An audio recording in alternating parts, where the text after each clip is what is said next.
I have an easier time sharing the highlights of my life rather than the lowlights, and I think that is pretty much everyone. I'm one who understands the odds and ends of what it's like to live with more noise in your head than it is to live out loud in your life.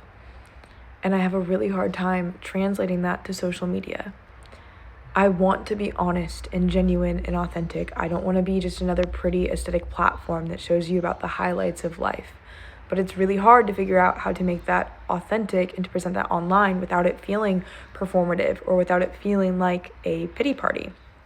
For context here, I struggle with mental health. I was diagnosed with anxiety and depression when I was 19 years old. I have struggled with suicide ideation and I have struggled with addiction tendencies in the past.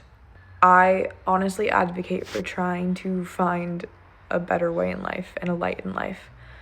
I have spent the last 3 days in a little bit of a mental health spell where I was glued to my bed and having panic attacks and crying and throwing up. And the thing here is, it gets so dark on the darkest days, and it's even harder to voice those when I seem to have the highest highs and live in the lightest of lights. So then when voicing that, it feels all the more ingenuine or just frightening to share with others.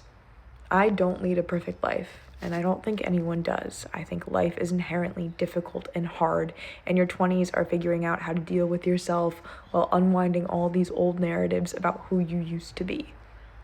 I'm not proud of my hard stuff. I'm not proud of my darkest days, but I know it is what contributes to me growing into the person and the woman I want to become, and hopefully helps me help other people who deal with the same, because I know that I'm not alone in this.